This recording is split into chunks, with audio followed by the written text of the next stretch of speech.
Hello, Internet. Welcome to Discover RPG, your afternoon chat where we talk about every letter of the acronym. We're talking running stories, planning stories, telling stories, all through role playing games, which we love so much. It is our last episode of the year before the holiday break and the new year. Did we start Oh, this year? Or did we gosh. start this last year? I think we started. We started this year, right? Yeah, I think we started this year. Very early this year, maybe February. Good lord. Yeah, right? I'll go figure out when our first episode was and we'll do a little 1-year anniversary thing. But hello, I am Angela. This is Logan, and we are a pair of You can't DMs. hear us? Oh no. Oh no. Oh, Okay. you do hear. Okay. Somebody hears us. So hi, I'm Angela. This is Logan. We're a Hello. pair of DMs and players that are way too close Rip headphone to users. your ear holes, and we love playing games, and we're gonna talk about them. Hope you're all doing well. How are you doing, Logan? I'm good. I really hope people can hear us. We got 50% of the audience can hear us. So that's good. So yeah, I'm doing really well. It's Christmas time. We're getting in the festive spirit. Although we didn't really decorate much because we're gonna be gone all next week. So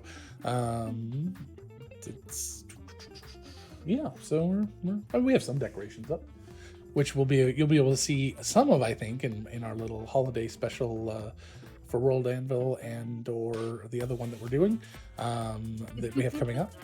I say, well, I mean, that one's out. I mean, you put that one on Twitter, on our Discord. So if you're on our Discord, you know all about that one. Computer. Oh, that's okay. Dumb computer. Stupid computers. So These computers are too much. So It's Pip's cousin, Pop. Sorry, I have no idea where that came from. Go for it. That's fine. That's fine. Pop is Pop. Oh, it's Pip's dad, Pop. Oh. Oh no. Hold on a second. You talk real quick. Vamp. Vamp? That's Lucille Ball taught me that's when you like rub a dude's head like this. So you say, I'm a vamping you. That's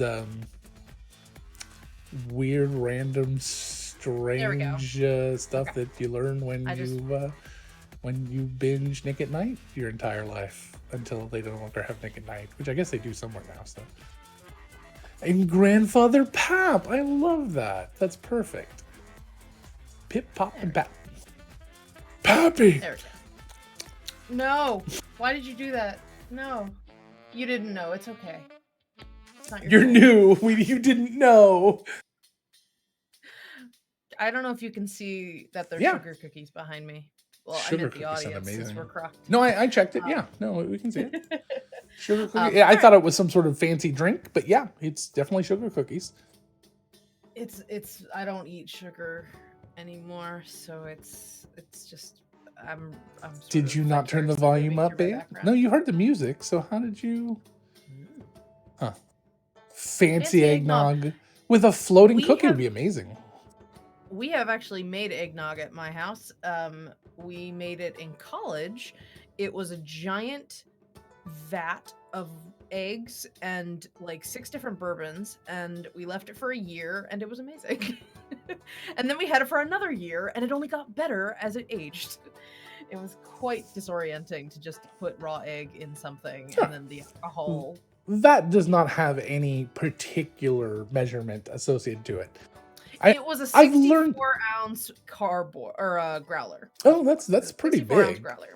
Yeah, and we had it for a very long time. I think we moved at least once with the growler of eggnog because we didn't want to get rid of it. I've just, there have been a lot of things. Not that... 6 whole bourbons, chat. Just 6 different types whole of bourbons. Not 6 Dice whole them bottles up. of bourbon. And then you put them in the bottom of the jars. Finely minced bourbon. And if you would like to have fruit flavor, you just take Skittles. You sort them by color. You drop them in the bottom of the jars of eggnog.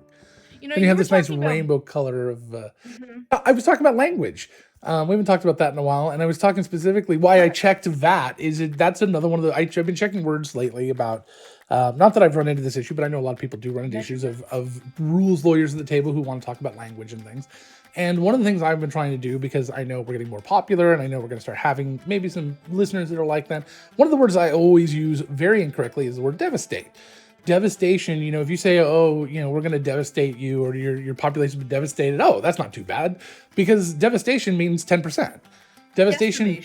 Decimation. You're right. Yeah. What is devastation? Decimation. So I've been using devastation correctly then. Honestly, perfect. Devastation's better. So you're absolutely right. See, so now I'm not even that good at it. So I'm just horrible with language. Well, that's just it. I'm just going to not care anymore. But VAT, I thought maybe VAT had like a particular term, be like, oh, you made, 60 gallons of eggnog. Awesome. That's a VAT.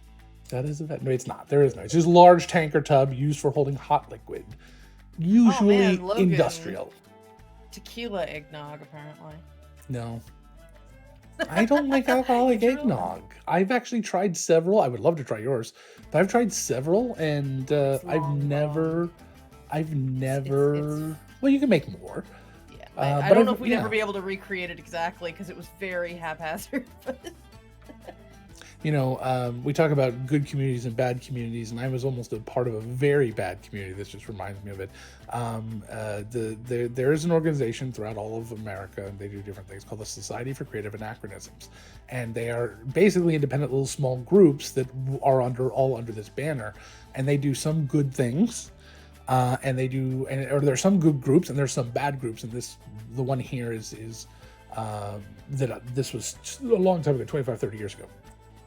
That 25 years ago that I almost joined. I guess it would have been a little less than that. 18 years ago, because I was 21. I was going to say you were a child. Yeah, no. Well, no, I would have been 15 or 16, which is about when I started getting into the LARPing scene in my area. And LARPing will lead to the SCA and vice versa.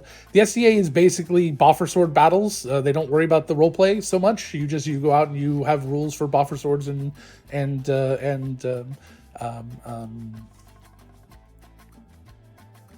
arrows tipped with soft squishy things that I'm trying to remember the name of. They're yellow and fuzzy. Tennis balls. They had rules for how you make all these things so they're safe. And we actually, the person that I was working with and we're playing with and getting involved with was not involved in that way. We actually designed a new type of arrow that got approved by the SCA, which was great. That was actually using industrial plastic and then tipped with a large piece of industrial foam. And then after you basically duct tape it, because I believe the SCA keeps duct tape in business, because literally everything from armor and everything else is made out of it, then you could be used as fired from real bows and arrows, and they would use all sorts of things. It was amazing, and they had different rules for how you could move and things like that. It was great. But this organization, and this is why I always say communities you want to watch out for and just be careful. Don't just because I loved it and absolutely want to be a part of it. I found out that one of their rituals is they do something the first night called the Grog Bowl, which is basically they bring every type of alcohol they can find, they put it all into one gigantic bowl, and then everybody goes around the circle, gets to add one more thing, which nobody tells you what it is, and then you have to drink some of it to be initiated. And I was like, that's not for me. So I walked away from that pretty quick, but it was just, you're talking about your eggnog, and I just brought that up, and I was like, oh, yeah, that was not... Be careful the communities you join. So, I want to talk a little bit about cool stuff. Like game stuff. You want to talk about the SCA anymore? That's fine. I don't know anything about I don't want to talk about them either, so... I at least want to promote. We should have Ren on, because they could talk about LARPing like crazy. Oh heck yeah! I mean, Ren's working on their own show about that, so I'm excited. But we should have them on to talk about their new show before it comes out. Heck yeah, I'll talk to them. So Ren, come on our show. Yes, Ren, you're clearly watching. Come hang out. I forgot what I was gonna say. I'm sorry. You want to talk about fun goofy stuff? I wanted to single. Yes, I'll eat sugar cookies. What the? I wanted to signal boost a friend of the network, Dead Aussie Gamer, Michael. He's amazing. And I got to play a little holiday game with him this past week, and like a Christmas themed game. And he pre-recorded it, so I think it's going to be airing during the holidays, during the last couple weeks of December. But you should definitely check out Dead Aussie Gamer. He's incredible. He's a very generous, professional DM. He runs games for the Australian government as like team building and skill exercises, things like that. That's not a joke. That's not an exaggeration. No, he's actually a government employee who's paid by the government to run games for groups. I can't remember the groups in particular, but adults and children, and yeah, it's amazing. Yeah, he's incredibly talented and a very fun guy. And he made a beautiful one-shot that was holiday themed out of a toy race that he's created. Very inspired by the Toy Story toys. We were actually the size of toys, by the way. That's amazing. So we had to deal with some creatures who may or may not wear red caps. And they were much bigger than we were. So it was very fun. We had a really good time. I got to play a gingerbread cleric named Jin, and she was delightful. But yeah, so I just wanted to signal boost that, and that was the way I was going to walk us into talking about holiday stuff in D&D. We've done holiday stuff in games. Oh yeah, we've created some Christmas holidays and other holidays. Winter festivals. I don't think we ever call them Christmas or... When you're not streaming and you don't want to worry about someone's intellectual property, please feel free to use candle nights, a la the McElroy brothers, the non-denominational winter holiday that everyone can celebrate. I think that one's a good one, yeah. Yeah, candle nights is pretty great.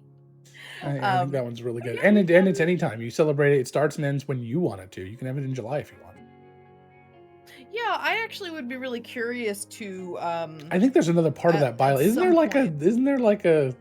There's a little bit of a sexual innuendo involved in there, in the candle nights. I'm pretty sure. Tessa, back me up here. What's the full description of candle nights? Go ahead. Anyway, keep talking. She'll post it. I would be really curious at some point. I got a little inspired by Dead Aussie.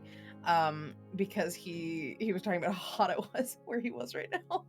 It would be really interesting. Well, he's in the Southern Hemisphere. Right, so what I'm saying is it would be really interesting to yes, the pan-religious, pansexual, personal pan holiday. Yeah.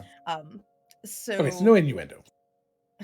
So I really am intrigued by the idea of just doing a Southern Hemisphere holiday. If around, like, for the people in the US, it would be like around July, we're gonna do our, like, that's the big holiday. So then people would actually, I'm a big proponent of, or rather, I see the benefits of playing games at certain times of year and letting the weather outside influence what you're doing, because I think it helps with, like, engaging people. If they're already kind of cold, they buy in a little. So I have an insanely stupid white guy question. Yes. And this is am I qualified to answer? I have no idea. Okay. And this is something this is going to be one of those questions that's going to make me look like the most ignorant person on the planet. Okay. where I'm going to rephrase it a little bit. Because is this a question that you could just Google? Yes, it is, but I actually think it's okay to ask here. Where does it snow significantly in the southern hemisphere? Antarctica. Well, besides the pole, besides South America. But where? It's just not something you hear about a lot. Is like winter wonderland in those areas. Well, I guess they have their own. They're dealing with their own. Other things. Argentina and Chile are right on the Andes, like the Andes Mountains. Okay. Anything on the curve of South America? I mean, I don't know. Are they touristy? Is it ski? Do they do any skiing there? I know they do. I know at least one of those is a summer touristy place. I assume that there's a good point. New Zealand. New Zealand's a good one. Yeah, absolutely. New Zealand, absolutely. No, okay. I did know some of that. All right. Yeah. I knew for a fact that there's snowy white winter, at least in the mountain regions of certain South American countries, up in that little tip at the bottom of it. So yeah. Really heavy snowfall in Australia? Not so much an ignorant question, or rather, it was a very much a public school kind of question, American public school kind of question. I guess that was a better way to phrase that. We don't learn a lot about the climate of. We don't learn a lot about anything outside of America. I mean, I get that we're big, but we're like really young. We've been talking about that for a while. It's maybe that's why people emphasize. Oh, we're toddlers. That's only 250 years old. We're basically toddlers. Yeah. As opposed to other countries where there's like centuries. Well, see, they're like, well, we have to sum up every goddamn century. Where you guys are like, you can learn all of both of your centuries. Yeah. It's like your last 2 centuries are like, we have that, and then we have more. It's like, oh, that's so cute. Yeah. We consider that the modern era. 1800s. That's practically yesterday. Exactly. We had coal stoves back then. I was gonna say America. we were just Tessa and I were just watching. We've gotten into this very weird thing that we actually were talking about wanting to do was foraging, beach foraging, and we saw one guy who was doing it in the it wasn't a strait. I think it's in England. It's a canal or something where at low tide you just go basically through the streets and he found 2 lobsters in Channel Island. He found a couple of lobsters and things, and I was like, dude, what the what? I was like, but I was very excited about this idea because I love lobsters and seafood and crabs and things, and we live very close to a coast here. So it was kind of fun to watch and see that. But the thing that got me was the streets. He'd like walk down the street, and I'm like, oh, that's a cute little, very nice high-end wine country maybe that has these nice cobblestone grounds. You only see that here in wine country, or you only see that here. And like, no, that's just how all their streets are because they were built, 200 years ago, 300 years ago, and that's just where they live. And it's just funny to me that I was like, I'm so fucking ignorant. It's been my whole morning. It was just like, good Lord. But yeah, it was funny. It was like, oh, it's so beautiful. I'd love to live in a town like that, but we build concrete slabs here. That's what we do. Why? Because they're cheap. I've tried actually setting. I tried for a little while. Maybe I'll try it again. Totally D&D. We're talking about D&D. I had a little journal at one point, and I picked a country, like a random country, and then I tried to learn some things about it. And so the first one and only one I ever did was Ghana, because I didn't keep it up. But I was like, all right, every week I'm gonna like Wikipedia country and learn. That's really funny. Just to get a sense of something outside. But I do say I have been.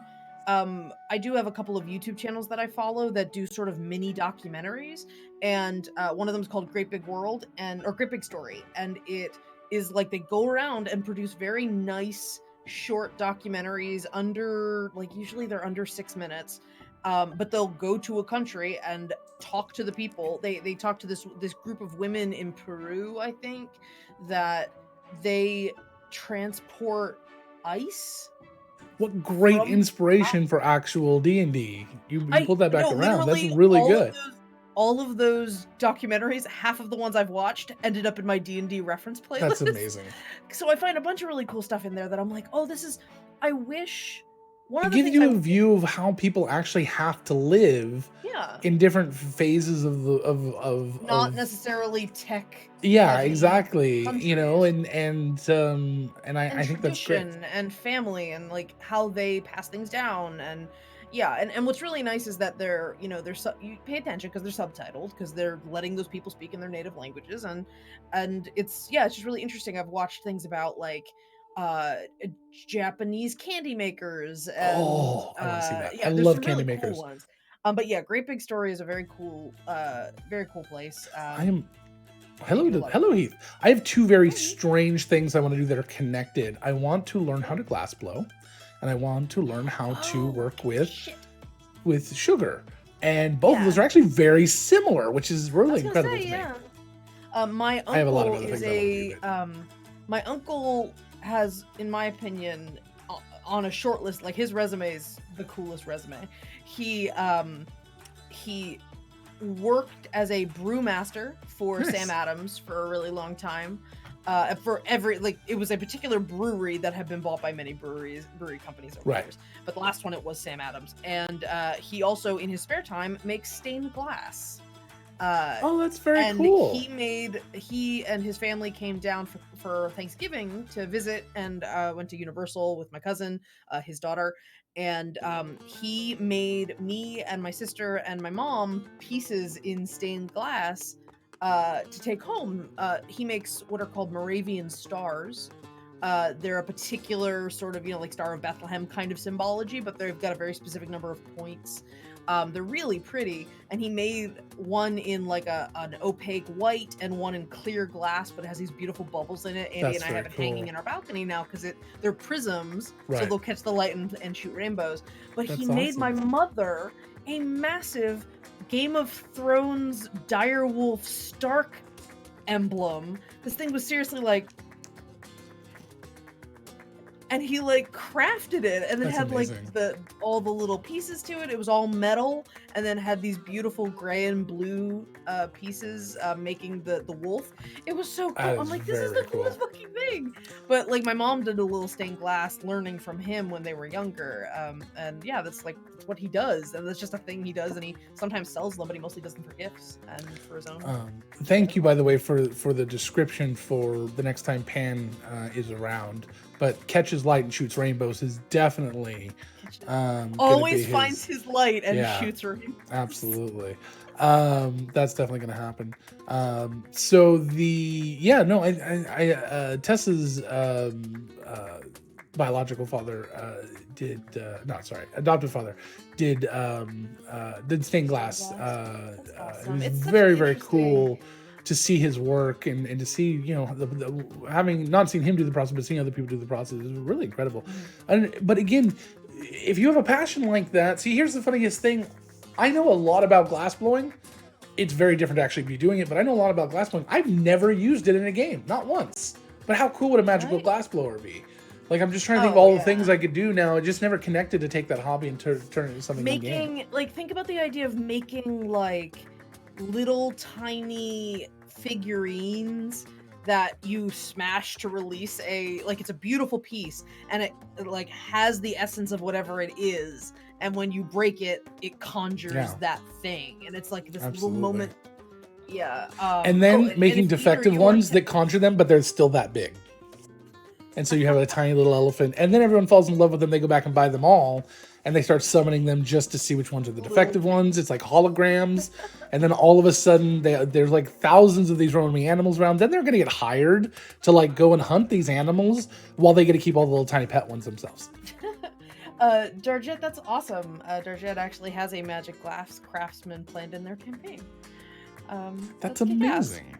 It's funny because we started, maybe Countless Hero. Which one had the candy star? God, was that Tolus?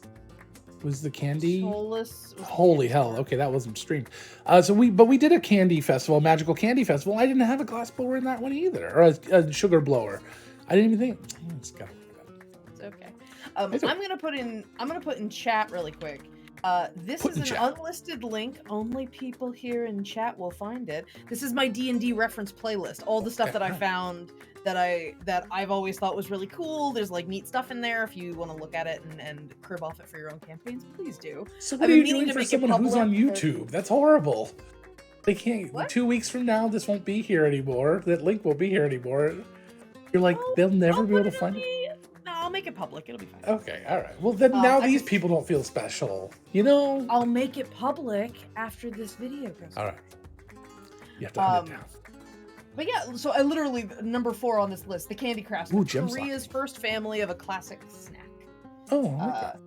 I have things about Mongolian throat singing and animals, lots of Dial Kingsmill and Matthew Colville videos in here. Basically anything that I wanted as inspiration. Nice. It's all in here, so please take a look. You know, since we're talking about inspiration, another place I just got inspiration from today was this morning I was watching QI, which if you're not familiar with the show, it's called Quite Interesting. And they just talk about goofy facts with a bunch of comedians usually, and the comedians make jokes while you learn a bunch of cool shit. One of the things I learned was about the most valuable diamond that was ever found, and it being sent to the I think it was the King of England at the time, and the fact that it was they made this big deal about transporting it and whatever, and in the end the transport, I'm not sure if it was robbed or not, I can't remember exactly, but the transport was a ruse, and they actually sent this very extremely precious, world's largest, most expensive uncut diamond by post, and they sent it in a box through the mail, and I'm just like, what? It really just was, I don't know. Talk about the dragon. Oh, we can talk about that too. I have a lot. Well, no, we shouldn't talk about that. That's mean.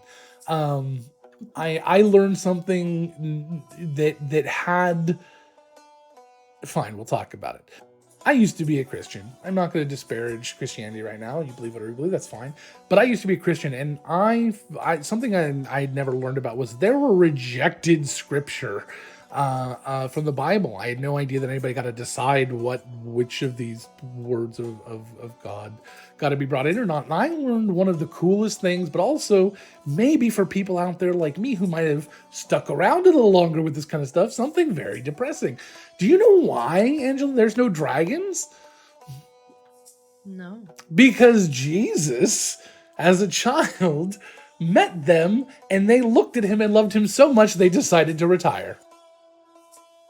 And that's in an actual part of the apocryphal scriptures, the ones that have been rejected by the church. And I was like, that baffled me. So if it was rejected by the church, does that mean that it is church canon that dragons do exist? So now we're talking about canon versus, but the writer still wrote it. Here's the thing. So the editor took it out.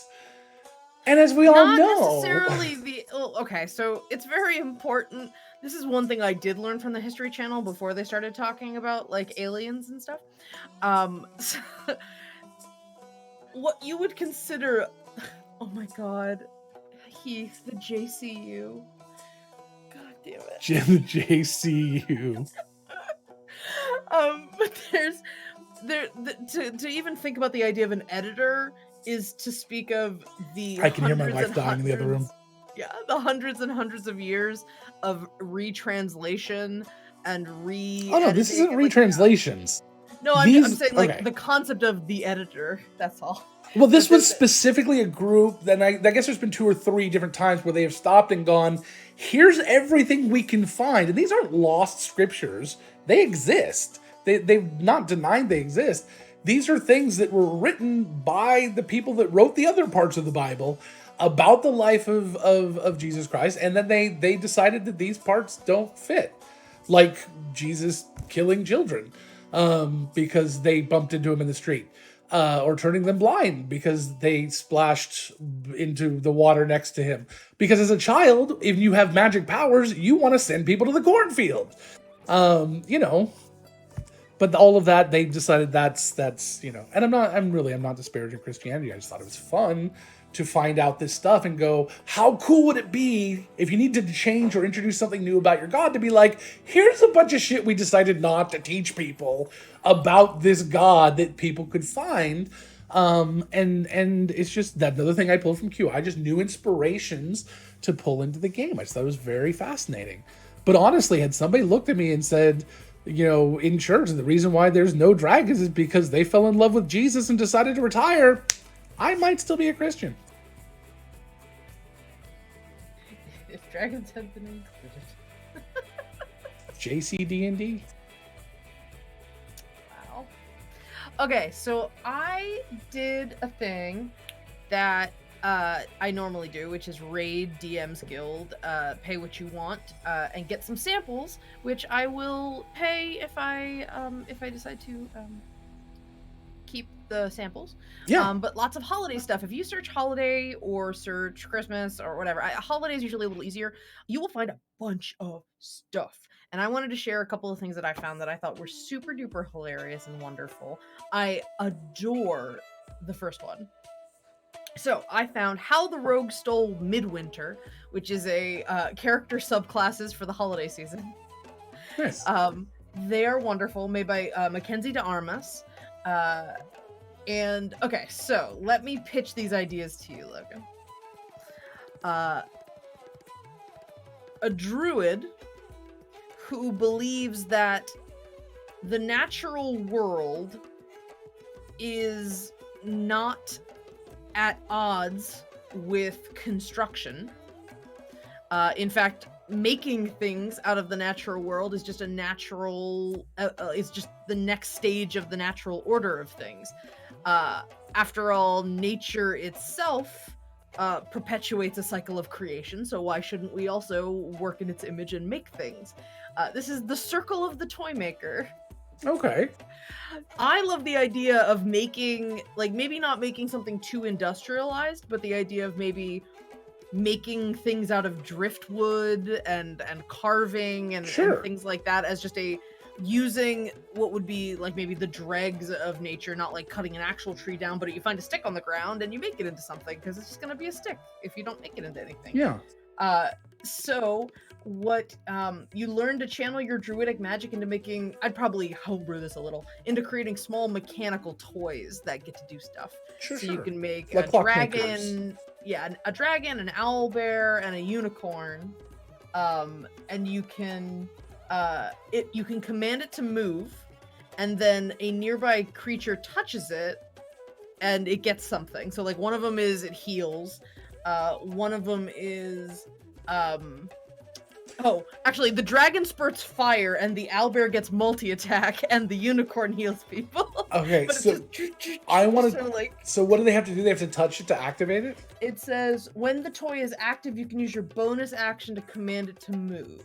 I think I want to go one farther, and I want to make you have to take a full action to wind it up, because I want to see somebody getting frustrated, like, gotta wind this freaking duck up again just to get to freaking healing. It says, as a bonus action on your turn, you can craft one of these toy things, and then it gets put in initiative, and it has rounds. Basically, it's like conjuring as a bonus action, one of these little things, and it has a 20-foot move. It has a 20-foot speed, and it can move where you need it to move, and at the end of its turn, it can do something. It's very, very cute. I would probably mess around with it a little bit. Like I said, I like this idea of creating almost like miniature golems a little bit, instead of clockmaking, but flavoring it like you're enchanting small figures that you've created out of natural materials, and they move around. That's how I would personally flavor it, just because I am a little attached to the druids as not being mechanical things. I'm with you there. I think that there's a lot to be said for certain toys that would not. I think that what I would do is I would just look at things that don't have metal in them, and then druid could get away with stuff like that. But yeah, I see what you're saying. Oh, and as always, I love that there's a little green box that is suggestions for how to use this in your game. So they say this could be a helpful NPC. Like, come on, druid, big long white beard, makes toys. And another option is that the gifted toy does not, the original rules say that if it hits 0 hit points, it disappears. But the alternative is, no, it's considered broken when it reaches 0 hit points, and you can do a Tinker Tools check to repair the toy, which I think is a fun way to do that. Some of the other things that this subclass gets is you can have 2 of your toys active, and you can craft both toys during the same bonus action if you expend one of your wild shapes. You can like really quickly craft things. I like that a lot. You get fabricate spell later when you level. Okay. And at 14th, you can now have a number of toys equal to your wisdom modifier. And you can expend 2 uses of your wild shape to make all of them during a bonus action. So Nice. this idea of you can make a bunch of little toys all at once, that is very, very fun. Oh, that's cool. A hag warlock patron that you could craft little cursed items as your warlock abilities. That's really, really fun. Siobhan, we are talking holiday subclasses that I found on DM's Guild. I will post a link to their stuff. Direbear came up with a goblin bomber toy that I really like, but what I was thinking is like of the from Mario, the Bob-Bombs. You know, not the sex Bob-Bombs, but just the Bob-Bombs. The little wind-up bombs that walk away from you. But I was thinking, how cool would it be to set up some kind of just randomization with that? You know, you can use a D8 to pick a direction it goes, and a D6 to how many squares it goes, and then you just set it free, and you start setting off one around this battlefield. If you use a grid in an enclosed space, these bombs that do a little bit of splash damage could be going off all over the place. And I think that'd be a lot of fun to do if you keep it just kind of going, you know, in a direct line and not a direct line, but if you keep just things moving and you can get really good at doing that kind of mechanic, I think that would be a very fun thing for players to do. Agreed. All right, are you ready for the next subclass? Yeah. So, Midwinter has traditionally been a celebration for those of noble birth. Lords and ladies send gifts to each other to renew treaties and share good tidings for the upcoming year, while most common folk can only commiserate together in the frigid cold. But a secret group of thievish rogues aims to change that once and for all. Roguish archetype, secret gifter. They steal from the rich and gift it back to the poor. Yes. I very much enjoy this. Their first feature is called Dashing Through the Snow. Okay. You have resistance to cold damage and can move at full speed over difficult terrain caused by ice and snow, and you cannot be slowed by magical means. Very fun. You can learn fly at one point. You get you can conjure an ice storm to shroud yourself when you're trying to stealth around. And Joyous Spirit at 17th level, when you deal sneak attack, choose a creature within 30 feet and they heal a number of hit points equal to half the amount of your sneak attack. So yeah, that's nice. Very, very fun. Game suggestions for this. The Order of the Secret Gifters make for a fun plot hook, especially if you want to run a holiday-themed session without any explicit Christmas imagery.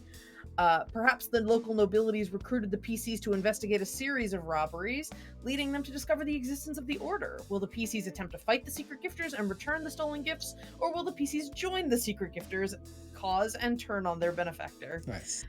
For longer campaigns, one of your players could choose this archetype and ask that player to consider the events that led their character's membership among the Secret Gifters. Has their character told others about the Order, or have they chosen to keep it a closely guarded secret, even from their fellow party members? That would be a fun long-term goal for a character. Like, you ever meet someone rich, your job is to steal something from that person and give it to someone more needy, or more, like, in need. I kind of love that. Very Robin Hood. I was just thinking of something very horrible. Which would be a very sinister reverse white elephant, where you have to open cursed items and instead of taking them from someone else, you would have to instead you could keep it or decide to give it to someone else and take a new mystery box instead, and you have to stick with the second thing you give. And if somebody gives you one, you can get rid of the item you already had and pass these horrible curses forward in a group. I kind of like that idea. I'm gonna have to work on that one. Jeez. I'm in a sinister mood. Well, in that vein then, let's talk about our final subclass. The gods of trade often promote the spread of wealth across the land. However, a few more zealous followers of these gods instead fiercely covet and hoard this divine wealth, resulting in the creation of the greed domain. Oh, okay. Those who worship in this capacity find themselves consumed with a rapacious need to hoard and control material possessions, oftentimes pulling gemstones from the earth themselves with their divine magic. Yet, at the same time, these clerics maintain a calculated demeanor, using their intrinsic knowledge of wealth and greed to manipulate their opponents. The idea of it might be actually beneficial to have a calculated and ambitious eye for finery on your team. So yeah, you get things that allow you to identify the value of things, break into things. There's a little bit of a rogue vibe to it where you are far more interested in accumulating wealth. Yeah. That is in and of miserly. Not to a miserly level. Yes, not to offend anyone, but it sounds very much like Christian prosperity gospel. That the gods want you to I didn't just delete saying anything like that about any particular LDS church that exists. But yeah, so you learn Mage Hand, you get proficiency in Sleight of Hand and Persuasion. Opulent Sense, you take an action to press your holy symbol against the ground and pray.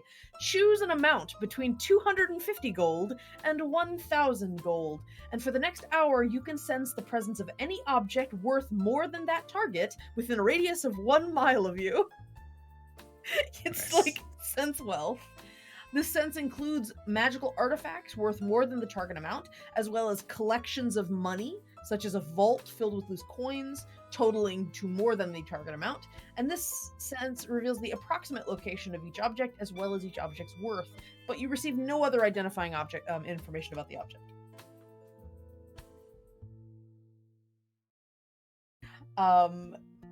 So yeah, and they just talked about this idea of, you said miserly, Logan. They were saying many iconic holiday characters began their stories as miserly individuals, so you could pull an Ebenezer Scrooge out and manipulate that kind of character into an opponent for a one shot. So yeah, they gave an example of. Now I want to have the players have to go through and fake being the three ghosts of Christmas and figure out how they have to do it. And yeah, you have to figure out how to do it. You're given the magical ability, whatever magical abilities you can pull out. I like that. Know that going in, that you have to create characters that are being conned into being the ghosts of Christmas. And then the remaining abilities for this cleric of the greed domain. Glittering Hoard. As an action, you can summon 4 fist-sized jewels from the ground. They hover and orbit around you for the next minute, and while these jewels orbit around you, your AC increases by 1. Nice. Additionally, while the jewels are orbiting you, you can use a bonus action to fling a jewel at an opponent. Make a ranged attack within 60 feet, and on a hit, they take 1d10 force damage. And after a minute, the jewels are rendered mundane gemstones that are worth 1 gold each, and you have to take a short rest to do it again. And then Divine Strike. When you hit a creature with a weapon attack once on each of your turns, you can deal an extra psychic damage. That seems a little more arbitrary. That's not as themed. But you can add extra psychic damage to your attacks. And then 17th level, Gemstone Gateway. You can summon 2 identical gemstones that are magically linked. During the next 30 days, a creature can use 1 gemstone to teleport to the location of the other gemstone. Only the creature holding the gemstone is teleported, and the creature cannot use the gemstone again to return to their original location. The stones must be on the same plane of existence in order to work, and if the magic link is not used within 30 days, it fades, and both gemstones become mundane jewels worth 25 gold. Nice.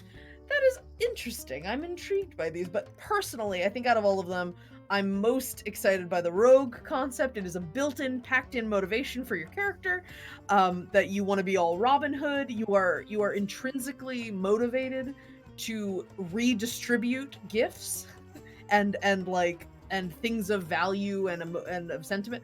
Oh my god. Not that this is quite right, but that John Mulaney joke about the family pictures. It's the one thing they can't replace. The one thing they can't replace. Why are you giving all of these peasants pictures of rich people? Because it's the one thing they can't replace. But yeah, so that is How the Rogue Stole Midwinter. It's a series of subclass ideas, and I think it's delightful. So I came... Oh, go ahead. Yeah, go. No, I was going to say, so we came up with a very horrible idea. Excuse me. I came up with a very horrible idea for a Christmas show that we won't be airing because it was not. I didn't do a very good job with it, but we came up with this little one-page, one-shot idea where everybody played characters from the claymation hit classic Rudolph the Red-Nosed Reindeer. But you had to roll to see if you play what type of character you play, and you play a reindeer or an elf or a human or a I don't remember what it was. And you got to choose a stat that would relate to that, like dentist or something like that. And there was a lot of different things we could choose. And we had a fun little romp through that where they were the players were fighting Krampus, but it was kind of a last minute thing thrown together. I was wholly unprepared because the time I should have been spent prepping, I was spent setting up the overlay. But overall, it was fun. But we probably won't be airing. We might put some of the clips up as bonus content at some point. But there was a lot of fun things. Oh, a Yeti, and of course you could be a Bumble. And so that was the other player, the type of character you could be. But you would get to, one of the things I loved doing was everybody got to choose one holiday item, a traditionally holiday item, and they got to, whenever they wanted, decide what magical effect that holiday item, oh no, they had to do one up front. They got to decide what magical effect that holiday item had. And anytime they found it throughout the entire campaign, they could always make it do that. Any of them could. And I'm trying to remember, but it was very, very cool sort of concept because it allows every time for it to be different, because the players get to kind of choose what they want to do. And Tessa's going to have to help me out here with what the different things were that they could do. And then also every person could, once per game, find a new item that nobody had chosen and choose a new magical power for that. So I was thinking the reason where this came from, where that concept of that came from, was a very guilty pleasure movie called The Santa Claus. And there's this scene where there are tactical elves and they go and they rescue Santa from jail, and they use tinsel to cut through the bars of the thing. And that was exactly the scene I want to be able to do that in a game. I want somebody to be able to go, here's a stupid way I can use this holiday thing in this. How can I do that? And that was it. That's right. Autumn had a bag of living gingerbread cookies that she could send out. And they would go and die for her Bumble. That was amazing. I feel personally attacked by that one. And then the jingle bell that would make it snow. And it's not just a mild snow. It was a full-on blizzard. Somebody had a candy cane. I don't remember. We'll definitely release some clips of it, or maybe I'll go back and watch it. It won't be as bad as I felt, because everyone had fun. But I was like, I didn't think I was doing a very good job. So, but maybe I can clip something together. But Ornament Ninja Stars would have been great. Glitter was a thing.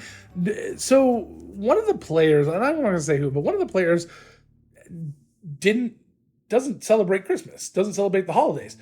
And they agreed to do this knowing it was a holiday game, and they kind of realized after they got there that it was like, I don't know any of these characters. I don't know any of these tropes. I know nothing. So they kind of spent the entire time just spreading glitter around. And so they would like lift up couch cushions and just shove glitter literally everywhere. And it was one of my favorite things about it. But yeah, so the idea was you could do anything, and so they had to go and they had to convince two children to believe in Santa Claus because they were borderline naughty or nice, and they had a chance to save them for that Christmas. They were borderline naughty or nice, and every year in this particular fantasy I created, who's the evil child eating Krampus would choose one child or two children to kind of single out to be a lesson, and this was them. So it was the fight over these two children's lives. Were they going to be good and get presents or be bad and eaten? And they had to try to help them at the last minute. There was two toys. You could also be two different types of toys: a regular toy or a misfit toy. And the misfit toy had to do something, you had to have some sort of ability that did not match what you could actually do. And I think Kyle was playing a Teddy Ruxpin that talked with a New York accent and was insulting. And I thought that was hilarious. So there were some good moments. And he played the Toy Story angle very well.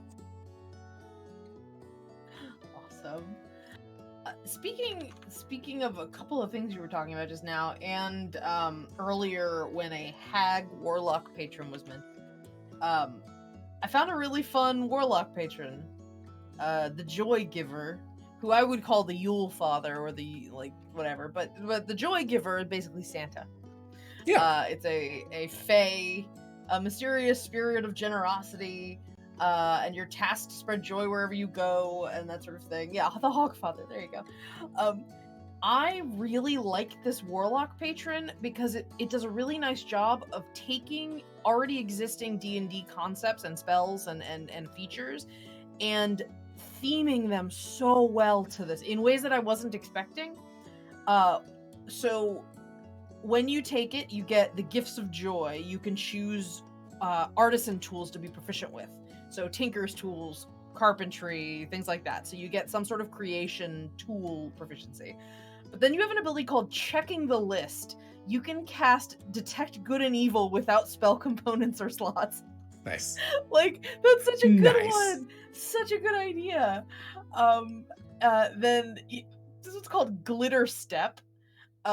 You get the ability to shatter into floating glitter as a bonus action, and you can immediately drift to an unoccupied space within 60 feet. Okay, so there is a creature in White Wolf in what are called the Fera, the changing races that are not werewolves, and they are called the I believe it's the Ananasi, and they are basically spider people, and they have two forms. Sure. Well, three forms. Human. Referencing Anansi, that makes sense. Yeah, the human, gigantic fucking spider, and billions of little spiders. A swarm. And one of the things is that if even a single spider of the swarm survives, they can eventually bring themselves back into full form. And I was just thinking about that because as soon as it exploded into glitter, I was like, you could never die. You'd get everywhere. You'd be like, you'll never find it all. It's never going to happen. You can't destroy all of spilt glitter. You will find it for years. Sorry, that was where my brain went. Go ahead. Nope, it's 100%. It's like if you walk through someone, they have to make a wisdom save. Like, God. I breathed them in. So, Toy Master is another ability that you get. You can cast Awaken without expending a spell slot to awaken a toy, and there is a stat block for an awakened toy in there. Get like a Scarface table, just piles of glitter. Just Charming Reflection, which is when you have advantage on saving throws against being charmed, but if something tries, it's very intense. Is that the music from Star Wars Episode 1? Right, it's very. It's got that. Hold on, sorry. There you go. So Charming Reflection gives you advantage on saving throws against charm, but if a creature attempts to charm you and you succeed on your saving throw, the creature needs to make a charisma save against your spell save, and they might become charmed, so you can like reflect the charm back on them if they try to charm you. I think that's amazing. I like that. And then Toy Servant. You get a container when you reach level 14. This container usually looks like a chest or a large velvet sack. It feels weightless when carried, and if left anywhere, it will reappear next to you the next morning. If anyone other than you opens the container, it appears empty. But when you open the container and speak the command word as an action, you can summon a toy swarm, of which there's also a stat block here. You can give a bonus action to command the swarm, and the swarm takes its turn immediately after yours in initiative. You can summon a number of toy swarms equal to your charisma modifier after each time using an action to do so, and they all take their turn at the same time. A swarm remains for 1 hour until you release them or they're destroyed. Afterwards, the toys either return to your container from when they came, or they will turn into regular toys. You choose which. So you go save a village and you summon a toy swarm and you just let them turn into regular toys and they can keep them. That's awesome. Come play with us, Angela. But yeah, so the swarm is awesome and the awakened toy is awesome. They are tiny constructs. Yeah, so I really love this particular Warlock Patron. I think that's a really fun. This is by Oscar Orn Egertson. It's very, very good, and I linked it in chat, so check out the Toy Giver. It's currently pay what you want, so maybe take it for a spin, give it a look, but please, if you use it and you like it, please consider giving to the creators. Yes, support the creators. Tip your creators. They're awesome, and they give things away for technically free. Yeah, definitely support the creators. Definitely. Yeah. And then I guess I won't go into another one, but please go to DM's Guild, search Holiday, and find some really fun stuff. I'll just give you a really quick look at what I found. Deities for the holidays. There's a bunch of those. There's a bunch of holiday like winter holiday adventures and modules that you can use. Also holiday monsters. There are Krampuses everywhere.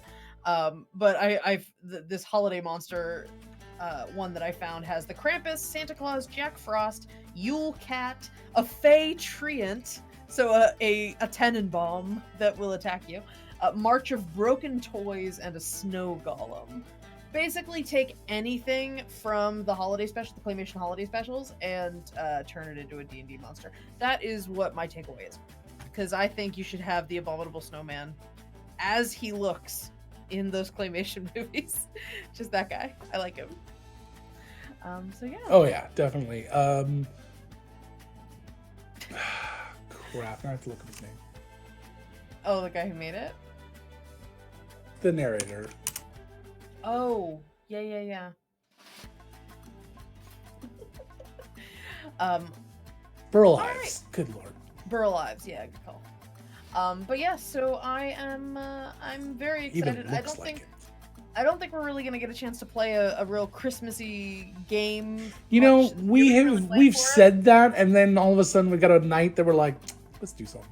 But I'm gone next week, so maybe not. But yeah. We're not all going everywhere. But you know what? If we don't, that's okay. Let's relax, have an amazing holiday. We've had an amazing year. This is our last stream of the year, officially. No, obscure.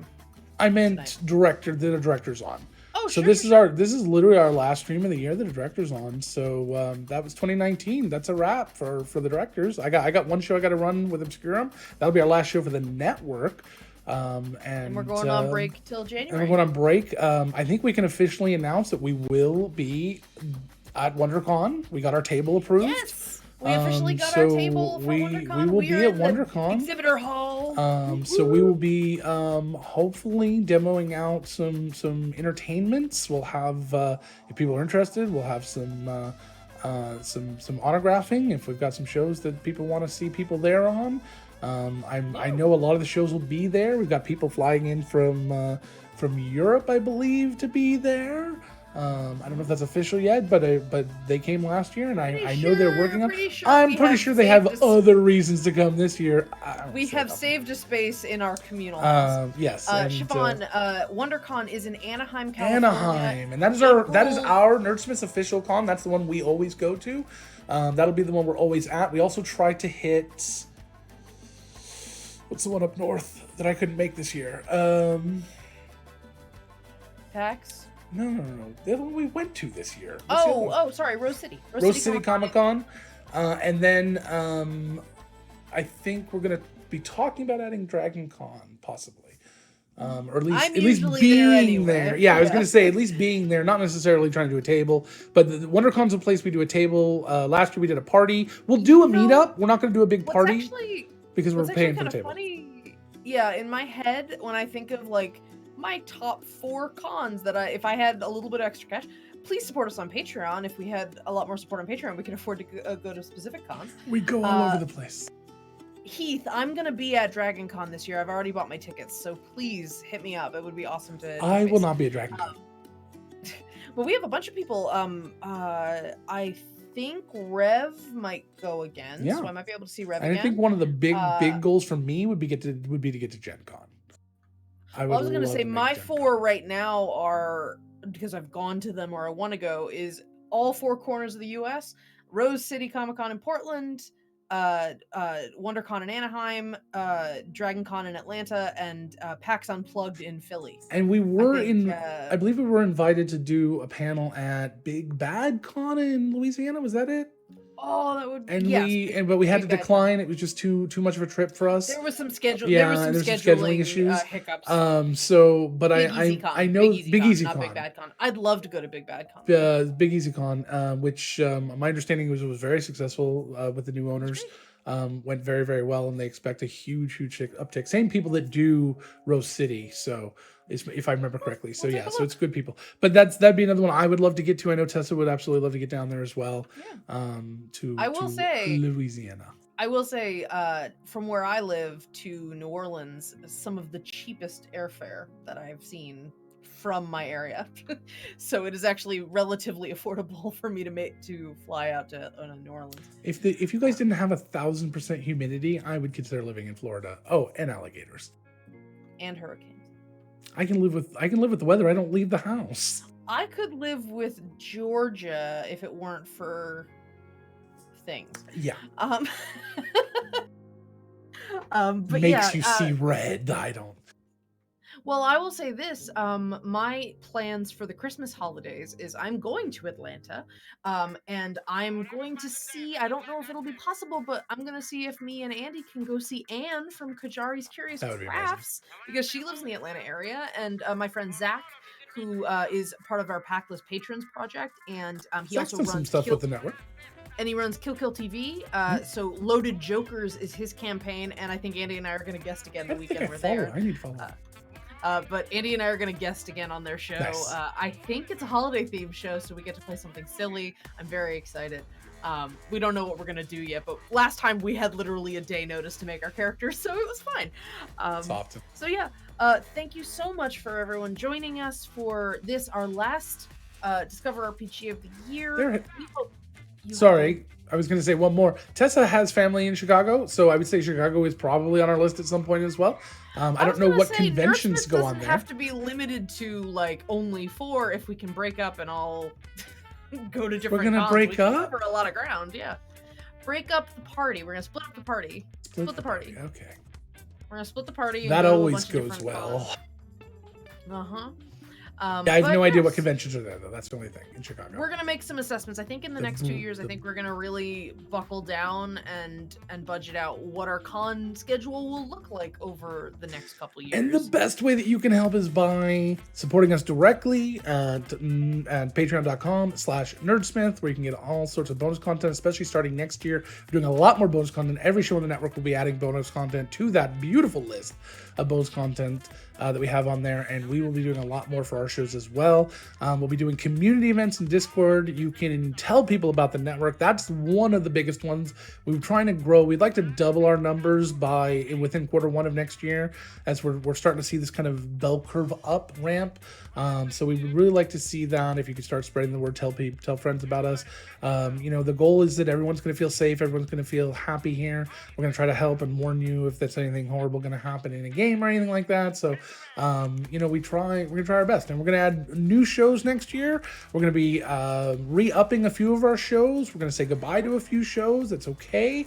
And it's going to be a season. We're going to a season format, it's easier to schedule when people are going to be coming in and we can start getting more people kind of rolled in, and then we're going to be planning our next big community event, because we did that beautiful, wonderful community event the last two. We've done a couple, and we really want to do that again this year. And of course, in March we've got our big fundraising drive that'll come up, and then that's in April, isn't it?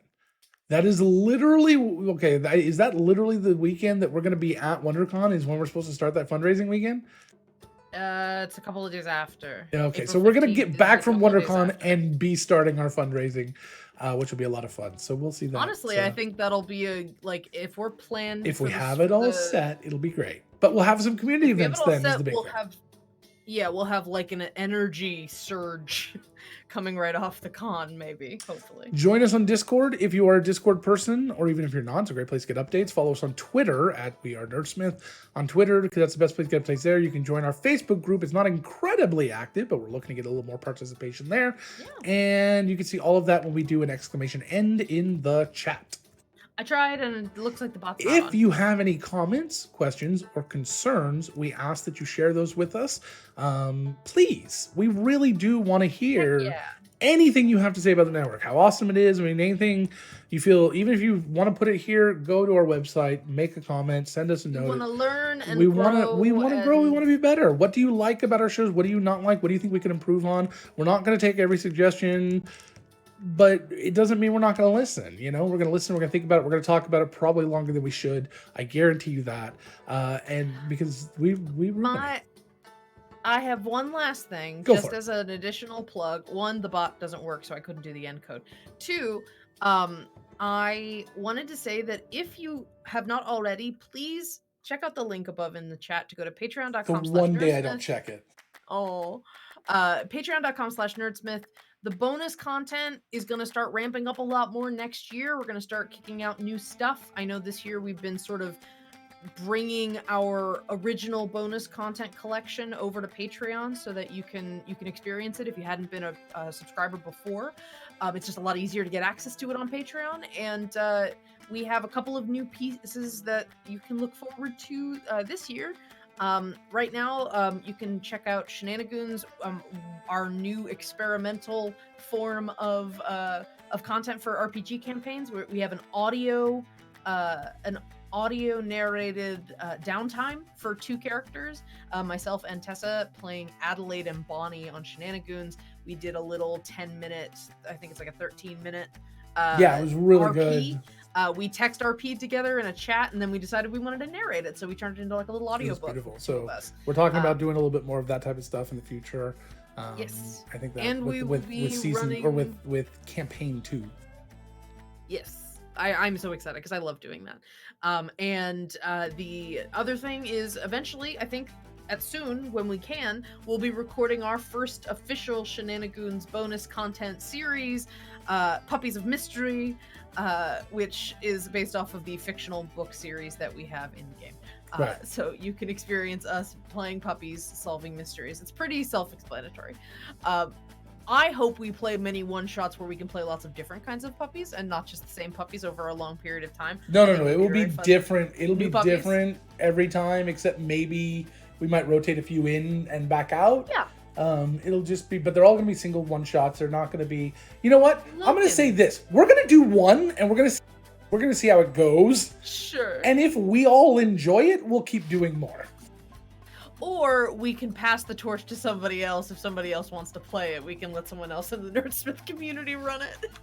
They can jump in. We could have other people that are not necessarily Shenanigans being in the game as well. So yeah. Anyway, everyone, you're amazing. Thank you. We're a little behind. But thank you so much for joining us. We have had an amazing year of Discover RPG and an amazing year of Nerdsmith, and it's really weird having like a retrospective at this point. I wasn't really emotionally prepared for it. And yeah, you guys are awesome. It's super cool that this is like us goofing off on a Wednesday afternoon and y'all are here hanging out with us, which is yeah, it makes you feel good. So yeah, we hope you guys. This was the biggest Midwestern goodbye ever. Anyway, thank you all so much for joining us. No, this was only 9 minutes. We've done much worse. Sure. Maybe not on this show. I hope, and Logan hopes, that you have a wonderful holiday. Oh, okay. That they have a wonderful holiday. We hope you have a great holiday, a safe holiday. If you're traveling, please travel safely and smartly. And we hope that you have a relaxing and calming holiday. And if you ever need to turn to some friends, we know the holiday season can be kind of hectic, and not everybody has a ton of fun. We're always around on the Discord, so please join us on the Discord. We love hanging out. We have channels that are all about supporting each other and giving each other compliments when we need them and things like that. So you need to vent, you need to be built up a little bit. We're there for either thing. So please join us on the Discord. Yeah. So yeah, everybody have a wonderful rest of your week and rest of your December and the rest of your 2019. And please, as always, be safe and do us a favor and be good to each other. See you next year. Happy New Year. Happy Bye. New Year. Merry Christmas. Happy holidays. Goodbye.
When I craft an idea, World Anvil gives to me the best tool for world Testing, building. 1, 2, 3. When I craft. Testing, 1, 2, 3.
When I craft an idea, World Anvil gives to me the best tool for world building.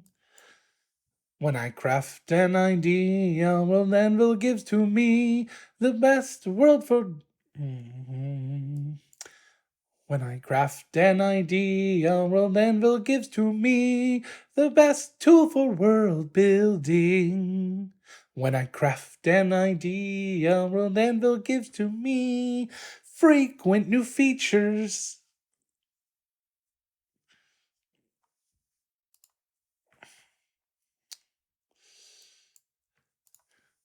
When I craft an idea, World Anvil gives to me best world...